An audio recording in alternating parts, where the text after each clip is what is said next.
हमने एसिड्स का कैटेगराइजेशन देख लिया था। किसके बेसिस पर? एक तो सोर्स के बेसिस पर और दूसरा बेसिसिटी के बेसिस पर। अगर हम फर्दर अब मूव करें तो अब हम कैसे एसिड्स को और कैटेगराइज कर सकते हैं। सी, तो अगर हम कैटेगराइजेशन ऑफ एसिड्स देखते हैं तो हम देखेंगे सबसे पहले स्ट्रॉन्ग एसिड्स। हम किसकी बात कर रहे हैं? Strong acids.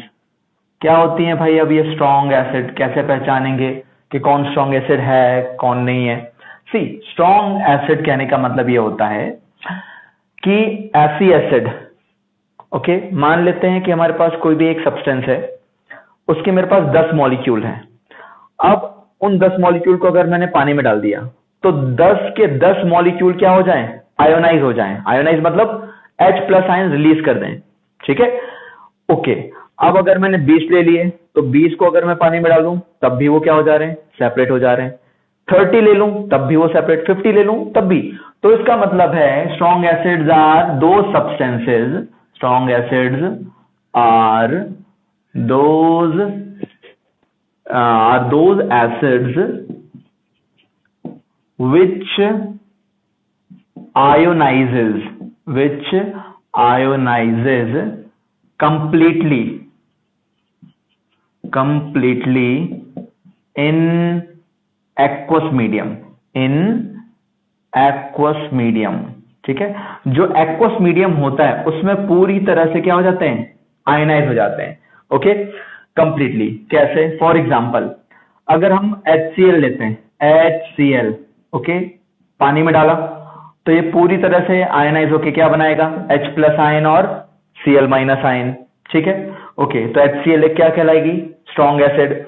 अब इसके 50 मॉलिक्यूल्स ले लो, 60 मॉलिक्यूल, 70, तो जितने भी मॉलिक्यूल्स वाटर में हम डालेंगे वो सब क्या हो जाएंगे? H प्लस आयन और Cl माइनस आयन में कन्वर्ट हो जाएंगे। ओके, अब अगर हम बोलते हैं H2SO4 एक्वस मीडियम में, कौन सी एसिड?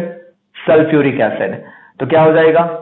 ये पूरी तरह से 2H plus ion and SO4 2 minus ion में बदल जाएगी। तो ये क्या हो गया? पूरी तरह से आयनाइज हो रहा है। तो हम बोलेंगे sulphuric acid is a strong acid. Sulphuric acid एक कौन सी एसिड है? एक स्ट्रॉन्ग एसिड है। ठीक है, अगर हम फिर बोलते हैं HNO3 एक्वस में, तो ये भी क्या रिलीज करेगा? H plus ion and nitrate ion. तो ये भी क्या हो जाएंगी? Strong acid. तो HCl, H2SO4, HNO3 ये सब क्या कहलाएंगी? तीनों स्ट्रॉन्ग एसिड की कैटेगरी के अंदर आएंगी। ठीक है, ओके। तो ये तो थी हमारी बात स्ट्रॉन्ग एसिड की। ओके, अब हम बात करते हैं किसकी? वीक एसिड्स की। किसकी बात करते हैं हम? वीक एसिड्स की। तो अब ये वीक एसिड्स क्या होंगी? सी, वीक एसिड्स अगर हम बोलें तो पहले हम समझ लेते हैं कि क्या होंगी वीक एसिड्स। सी, अगर मैं मान लेता हूं कि हमने 10 मॉलिक्यूल वाटर के अंदर डाले, तो अगर 10 मॉलिक्यूल्स हम वाटर के अंदर डाल रहे हैं तो 10 में से 5 तो आयोनाइज हो जा रहे हैं पर 5 नहीं हो रहे हैं। 20 मैंने डाले तो 8 आयोनाइज हो गए, बाकी 12 नहीं हुए। तो कहने का मतलब है जितने भी मॉलिक्यूल्स हैं अगर हम क्या करें? उनको वाटर के अंदर डाल रहे हैं और अगर वो सारे मॉलिक्यूल्स कंप्लीटली आयनाइज नहीं हो रहे हैं, कुछ ही मॉलिक्यूल्स आयनाइज हो रहे हैं, तो हम उन एसिड्स को क्या बोल देंगे? Weak acids. तो क्या? दोज एसिड्स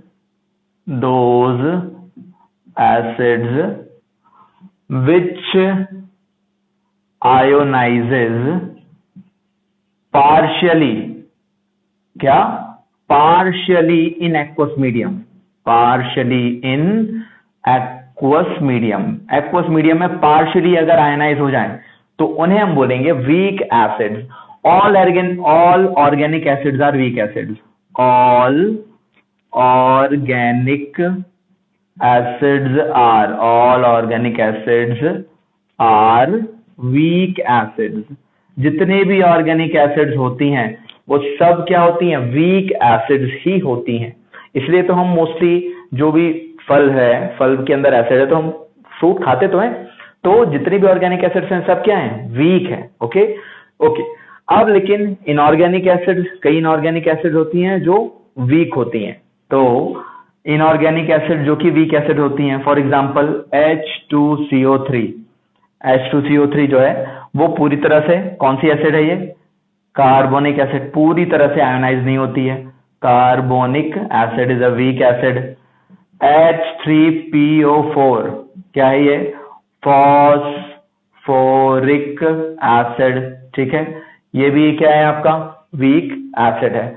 ओके, तो ऑर्गेनिक एसिड मतलब सिट्रिक, फिर फॉर्मिक, ऑक्सैलिक, जितने भी टार्टरिक, जितने भी हमने टाइप पढ़े थे, ओके, जो सोर्स ऑर्गेनिक सोर्स में हम जितने भी हमने देखा था, तो सारी एसिड्स क्या है आपकी?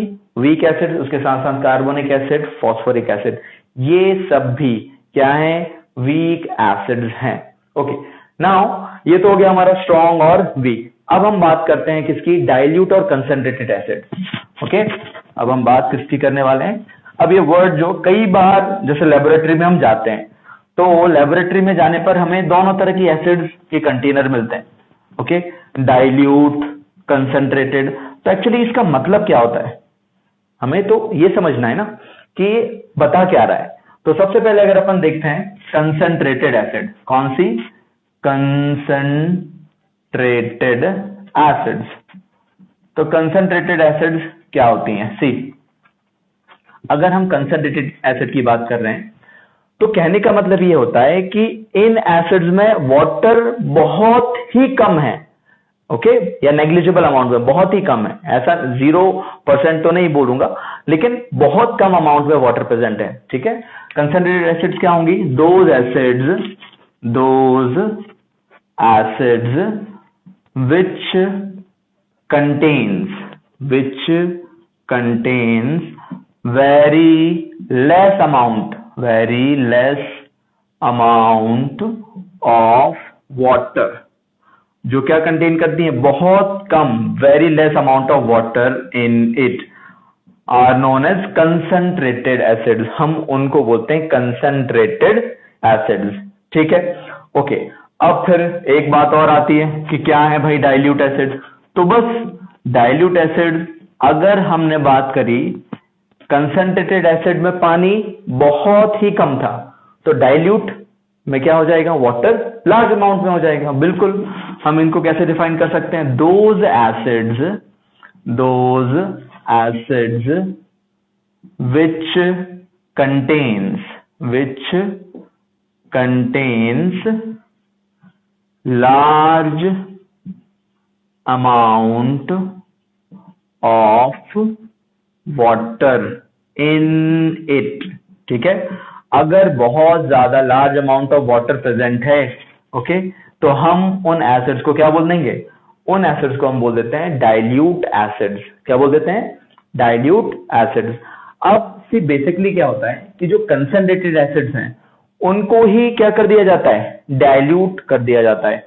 लेकिन जिस प्रोसेस के थ्रू हम कंसंट्रेटेड एसिड को डाइल्यूट एसिड में बदलते हैं, तो हम उसे बोलते हैं dilution. Okay, process of dilution क्या है? अगर हम देखें, what is process of dilution? Okay, ऐसे ही नहीं कर दिया जाता डाइल्यूशन। ओके, इसके लिए प्रॉपर एक मैकेनिज्म है, ओके, वो हम देखते हैं कि कैसे हम कंसंट्रेटेड एसिड को डाइल्यूट एसिड में कन्वर्ट करते हैं। सी, क्या है कि हम सबसे पहले एक लार्ज कंटेनर लेते हैं। हम क्या करते हैं? काफी लार्ज कंटेनर लेते हैं, ठीक है, ये ले लिया हमने। इसके अंदर हमने ले लिया वाटर, ये हमने क्या ले लिया? वाटर है इसके अंदर, ठीक है। नाउ जो ड्रॉपर होता है, आपने देखा होगा, ओके, ड्रॉपर। तो ड्रॉपर में हमने क्या कर लिया? कंसंट्रेटेड एसिड ले ली, ओके, ड्रॉपर, ये है ड्रॉपर, इसके अंदर हमने क्या ले ली? कंसंट्रेटेड एसिड ले ली। अब हम क्या कर रहे हैं?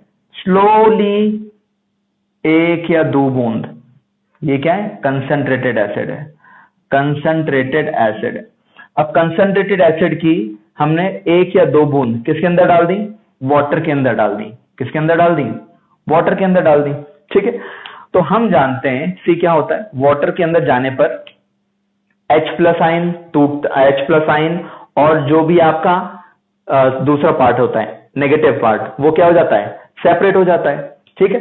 तो जब भी कंसंट्रेटेड एसिड को हम वाटर में डालते हैं तो वहां पर क्या होता है? आयंस का सेपरेशन होता है, और वो जब आयंस का सेपरेशन होता है तो बहुत ज्यादा हीट रिलीज होती है। दैट मीन्स डाइल्यूशन की प्रोसेस क्या है? एक्सोथर्मिक है। जो डाइल्यूशन की प्रोसेस है वो क्या है, हाईली एक्सोथर्मिक है। ओके, तो अब प्रोसेस ऑफ डाइल्यूशन क्या है, क्योंकि बहुत ज्यादा एक्सोथर्मिक है, तो अगर हम देखें, ठीक है, ओके, तो हम क्या बोल रहे हैं, जो डाइल्यूशन की प्रोसेस है अगर एक्सोथर्मिक है तो क्या होगा, तो इससे ये होगा कि अगर हम क्या करें, सपोज इसका उल्टा करते हैं। उल्टा कैसे, ओके, रिवर्स करके देखते हैं कि हमने क्या लिया है, बहुत ही स्मॉल अमाउंट लिया है। ओके, ये हमने टेस्ट ट्यूब ली है, ये हमारा इसके अंदर वाटर, ओके, अब वही ड्रॉपर है हमारे पास, इसमें कंसंट्रेटेड एसिड है। ठीक है भाई, ये क्या है, हमारी कंसंट्रेटेड एसिड। अब सेम वही ड्रॉपर से, बस अब यहां पर क्या हो गया है कि हम क्या कर रहे हैं, बहुत स्मॉल अमाउंट ऑफ वाटर में वही 2 बूंद या 2 या 3 बूंद हम मिलाएं। ठीक है ना, तो क्या हो जाएगा कि जो भी जैसी कंसंट्रेटेड एसिड आपकी इस टेस्ट ट्यूब के अंदर जाएगी, तो हमने क्या बोला, आयन सेपरेट होंगे, आयन सेपरेट होंगे तो हीट प्रोड्यूस होगी। ओके, तो इसका मतलब है डाइल्यूशन की प्रोसेस हो रही है, बट वो कैसी है, एक्सोथर्मिक है। अब इतनी ज्यादा कई बार हीट रिलीज हो जाती है कि वो हीट के कारण ये टेस्ट ट्यूब क्या हो जाएगी, ब्रेक भी हो सकती है, और अगर टेस्ट ट्यूब ब्रेक हो गई तो स्प्लैश हो जाएगा एकदम से, जो चीज है वो क्या होगी, आपका फूट जाएगी। तो वो आसपास जो भी खड़ा है, ओके, जो एक्सपेरिमेंट कर रहा है या फिर जो उस एक्सपेरिमेंट को देख रहे हैं, उनको क्या हो सकता है, आपके बर्निंग, जो मतलब कि स्किन पर अगर गिरेगा तो क्या कॉज करेगा, बर्न्स कॉज करेगा, क्योंकि आपका क्या है, हॉटनेस तो है, हीट तो है ना, तो इसलिए मतलब ये स्प्लैशेस जब हो जाएगा, अगर हम क्या करते हैं, वो ही एसिड जो है लेस अमाउंट ऑफ वाटर में डालते हैं, तो इतना हीट ज्यादा प्रोड्यूस होगी कि वो क्या हो जाएगा, फूट जाएगा, और उससे क्या है, आपका एक खतरा होता है, ठीक है ना, एक डेंजर आपका क्रिएट हो जाता है कि जो भी डाइल्यूशन की प्रोसेस को कर रहा होता है। ठीक है, ओके, लेकिन अब हमने क्या करा, अगर कंटेनर काफी ज्यादा लिया और हम वही 2-3 बूंद डाल रहे, तो जो भी हीट प्रोड्यूस हुई है, ठीक है, अब वो हीट क्या हो जाएगी, इतने जो भी वाटर है, लार्ज अमाउंट ऑफ वाटर, उस वाटर के अंदर डिस्ट्रीब्यूट हो जाएगी, और हीट डिस्ट्रीब्यूट हो जाएगी, तो उससे क्या हो जाएगा, उससे जो स्प्लैशिंग, जो पहले आपका जो टेस्ट ट्यूब के केस में स्प्लैशिंग हो गई थी, वो इसके केस में स्प्लैशिंग नहीं होगी। ओके, और डाइल्यूशन जो रहेगा वो आपका प्रॉपरली हो भी जाएगा। तो इसलिए डाइल्यूशन जो है बहुत ही केयरफुली करना रहता है, अदरवाइज एक्सीडेंट होने के चांसेस बहुत ज्यादा होते हैं। तो हमने बेसिकली क्या समझा कि जो डाइल्यूशन है, वो डाइल्यूशन भी क्या होना चाहिए, केयरफुली होना चाहिए, क्योंकि कंसंट्रेटेड एसिड्स, कई बार सुना होगा, कई बार क्या सुना होगा कि, या फिर जो भी कंसंट्रेटेड एसिड होती है उसकी जो बॉटल होती है उस पर एक डेंजर का साइन बना होता है। क्यों, क्योंकि वो कहीं भी गिर जाए, स्किन पर गिर जाए या फिर कहीं कपड़ों पर गिर जाए, तो एक्चुअली वो क्या करता है, उस जगह से रिएक्ट करता है, और रिएक्शन में क्या होता है, बहुत हीट प्रोड्यूस होती है। तो इसका मतलब है कि ये जो भी कंसंट्रेटेड गैसेस होती हैं, कंसंट्रेटेड एसिड जो होती हैं, वो क्या होती हैं, बहुत ज्यादा हार्मफुल होती हैं या डेंजरस होती हैं। तो इसलिए जो भी डाइल्यूशन करते हैं वो सब एक्सपर्ट्स ही करते हैं। ओके, या फिर एक्सपर्ट्स की केयर में ही करा जाता है। ओके, नॉर्मली कोई घर पे नहीं करना चाहिए। डाइल्यूशन की प्रोसेस बहुत ज्यादा डेंजरस होती है, बहुत ज्यादा हार्मफुल होती है। ओके, तो जो कंसंट्रेटेड एसिड्स हैं, ओवरऑल हम ये बोल सकते हैं कि क्या होती हैं, हार्मफुल होती हैं। ओके, और ये लाइफ थ्रेटनिंग भी हो सकती हैं, इसलिए केयरफुली इनका यूज करना चाहिए। ओके, तो ये था बेसिकली हमने क्या देखा, एक तो डाइल्यूट एसिड, कंसंट्रेटेड एसिड, उसके साथ साथ हमने देखा था कि स्ट्रॉन्ग एसिड्स क्या होती हैं और वीक एसिड्स क्या होती हैं।